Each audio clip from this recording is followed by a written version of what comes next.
এটা 1976 সনে মার্চ মাসে, ফেব্রুয়ারি মার্চ হবে, বাংলা বলতে গেলে ফাল্গুন সংখ্যায় মাসিক সমকাল পত্রিকায় প্রকাশিত হয়েছে।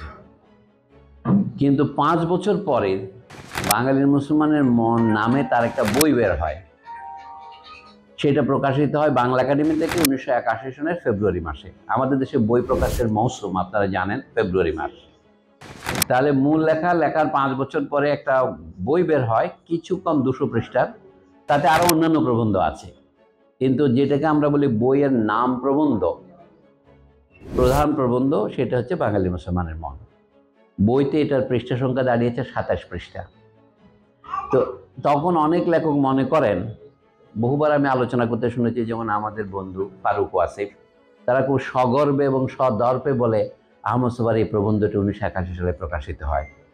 কারণ খোঁজ নেওয়ার দায় তো তার নয়, খোঁজ নেওয়ার দায় হচ্ছে আমরা যারা আহমদ সোবহার বই নিয়ে আর একটা বই লিখে জীবিকা উপার্জন করি, এটা আমাদের জীবন ও জীবিকা। কিন্তু যাদের অন্য জীবিকা আছে তাদের তো দরকার নেই। তো আপনাদের এটা জানাবার কারণ হচ্ছে কেন এটা তিনি 1976 সনের মার্চ ফেব্রুয়ারিতে লিখেছিলেন, তার একটা কারণ আছে। 1976 সনের 7ই মার্চ, 7ই মার্চের বিখ্যাত তারিখ, ঢাকার সোহরাওয়ার্দী উদ্যানে, যেটা পরে আগে তখন বলা হতো রেস কোর্স, সেই সোহরাওয়ার্দী উদ্যানে একটা সিরাতুন নবী মজলিস হয়। এটা হচ্ছে 1975-এর 15ই আগস্টের পরিবর্তনের পর, খন্দকার মুশতাকের সরকার উৎখাত হওয়ার পর জিয়াউর রহমান সাহেব এসেছেন, তার সাথে এসেছেন আরও 2 জন সামরিক আইন প্রশাসক। তার মধ্যে একজন ছিলেন বিমান বাহিনী প্রধান MAG তোয়াব সাহেব প্রধান অতিথি। এটা যারা আয়োজন করেন সিরাতুন নবী উদযাপন কমিটি, কোনো পার্টির নামে নয়। বাংলাদেশে তখন পর্যন্ত সিরাতুন নবী উদযাপিত হতো না, হতো কি মিলাদুন নবী। তো তখন থেকে এটার নাম সিরাত হয়েছে। প্রধান অতিথি হচ্ছেন MAG তোয়াব এবং বিশিষ্ট অতিথি হলেন, আমরা বলি বিশেষ অতিথি, অধ্যাপক আবুল ফজল। আহমদ সোবহার পরে প্রায় 20-21 বছর পরে তার এক স্মৃতিকথায় বাঙালির মুসলমান মন বইটা যখন আরেকবার মুদ্রণ হচ্ছে, তখন তিনি তার ভূমিকার মধ্যে লিখেছেন, নাম দিয়েছে উত্তর ভূমিকা। 1990-এর দশকে, তখন বেগম জিয়া ক্ষমতায় আসছেন। তাতে বলছেন যে এই প্রবন্ধটা আমি এই কারণে এই সময় লিখেছিলাম। আবুল ফজল সাহেবকে দেখলাম সকালবেলা সোহরাওয়ার্দী উদ্যানের পূর্ব দিক থেকে হেঁটে আসছেন, আর আমিও সেখানে প্রাতঃভ্রমণে বেরিয়েছি। অর্থাৎ শেখ সাহেবের হত্যাকাণ্ড বা উৎখাতের তখনও 7 মাস পার হয়নি, অগস্ট থেকে মার্চ। তখন বললেন যে আবুল ফজল সাহেব যিনি সারা জীবন ধর্মনিরপেক্ষতা প্রচার করেছেন, সারা জীবন মানবতন্ত্র প্রচার করেছেন, তিনি মাথায় গোল টুপি দিয়ে সিরাতুন নবী উদযাপনে গিয়েছেন। আবুল ফজলের সাথে আহমদ সোবহার আগে পরিচয় ছিল। আহমদ সোবহার লেখা 2টা বইয়ের তিনি রিভিউ লিখেছেন। অর্থাৎ আহমদ সোবহার চেয়ে তিনি বয়সে কমপক্ষে 40 বছরের বড়। আবুল ফজলের জন্ম ধরা হয় 1903, আহমদ সোবহার জন্ম 1943। কিন্তু কনিষ্ঠ লেখক হিসেবে তাকে খুবই সম্মান করতেন এবং তার বইয়ের আমিও সেই কয়েকটা রিভিউ পড়েছি, অত্যন্ত ভালো রিভিউ, প্রতিশ্রুতিশীল লেখক হিসেবে। তা আহমদ সোবহার সেই অধিকার তাকে জিজ্ঞেস করেন, স্যার আজ কোথায় যাচ্ছেন এই এত সকালে? বলে আজকে সিরাত সম্মেলনে যাচ্ছি, পাশে MAG তোয়াব। আহমদ সোবহার তখন তাকে চিনতেন না, বলে ও এই ভদ্রলোকের তোয়াব। এরপরে আহমদ সোবহার বলেন, সারা রাত আমার মাথায় চিন্তা হলো, সারা দিন সারা রাত, কেন এমন হয়? এই আবুল ফজল হচ্ছে আমার কাছে বাঙালি মুসলমানের প্রতীক। একজন বাঙালি মুসলমান চিন্তাবিদ যেমন হয়, তিনি মাদ্রাসায় পড়তেন। তার বাবা ছিলেন চট্টগ্রামের আন্দর কিল্লা মসজিদের পেশ ইমাম। সে ইমামের ছেলে যে বাংলা পড়তে গেছে, মাদ্রাসা থেকে পাশ করার পর তিনি আবার MA করেছেন, মানে ইংরেজি লাইনে, তাও বাংলা ভাষা ও সাহিত্যে। এইটুকু কিন্তু তার বাবার অনুমোদন ছিল। আবুল ফজলের বাড়ি হচ্ছে দক্ষিণ চট্টগ্রামের সাতকানিয়া থানা, এখন উপজেলা, ইউনিয়নের নাম কেওচিয়া, মানে খুবই অজপাড়াগা, শহর থেকে অনেক দূরে, যাকে বলে পাণ্ডব বর্জিত দেশ।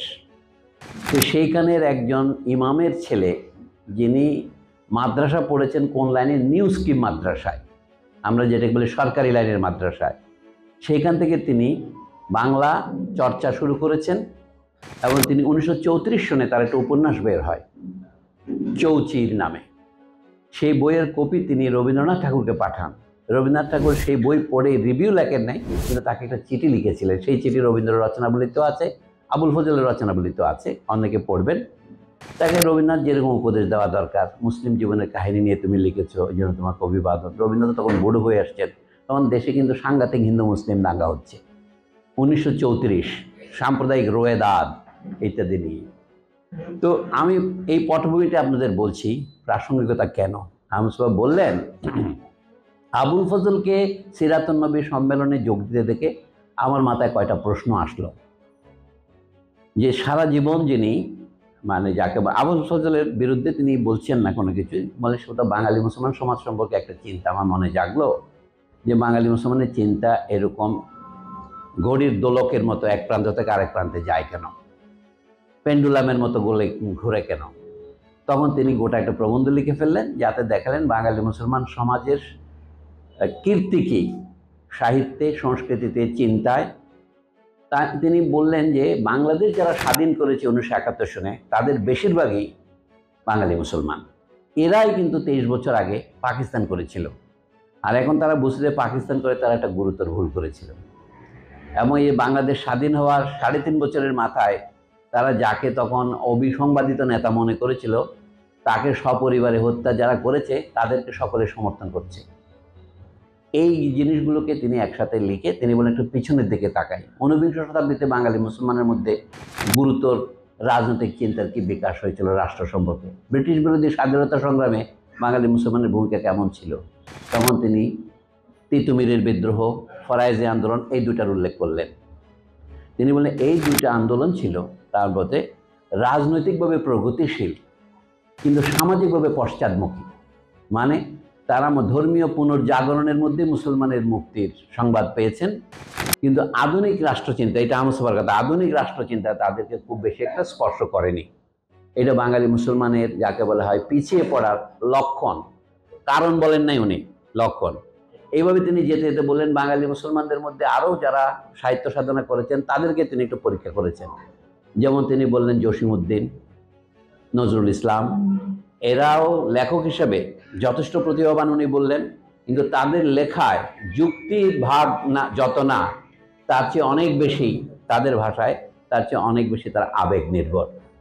আহমদ সুবহান সব কথা সঠিক এটা কেউ বলবেন না, কিন্তু তার কথা লোকের মনে অনেক প্রতিক্রিয়া তৈরি করলো। তখন রাজশাহী বিশ্ববিদ্যালয়ের উদ্ভিদ বিজ্ঞানের অধ্যাপক এবং নানা বিষয়ে পারদর্শী পণ্ডিত এবনে গোলাম সামাদ এর বিরুদ্ধে সাথে সাথে একটা প্রতিবাদ লিখলেন। ওটা পরের সংখ্যায় বের হয়। আহমদ সুবহান লেখা ফাল্গুনে বেরিয়েছিল, পত্রিকা হয়তো 2-1 মাস পরে ছাপা হয়, কিন্তু লেখা আছে, আপনারা দেখেন, আর্কাইভে গিয়ে আমি দেখেছি। তারপরে চৈত্র সংখ্যায় অথবা বৈশাখ সংখ্যায় ওনার প্রতিবাদ বের হয়। তারপরে শোনা জ্যৈষ্ঠ সংখ্যায় আহমদ সুবহান একটা উত্তর বের হয়, লেখকের জবাব। তারপরে হঠাৎ সমকাল কর্তৃপক্ষ ঘোষণা করেন এই বিষয়ে আর কোনো লেখা প্রকাশিত হবে না। তখন এটা রাজনৈতিকভাবে উচ্চ মহলে পৌঁছে গেছে তর্কটা। একটা মাসিক সাহিত্য পত্রিকায় তর্ক হচ্ছে বাঙালি মুসলমানের মন। আহমদ সুবহান সমালোচনা করেছেন এবনে গোলাম সামাদ, তিনি বলেন আহমদ সুবহান প্রত্যেকটা কথাই ভুল।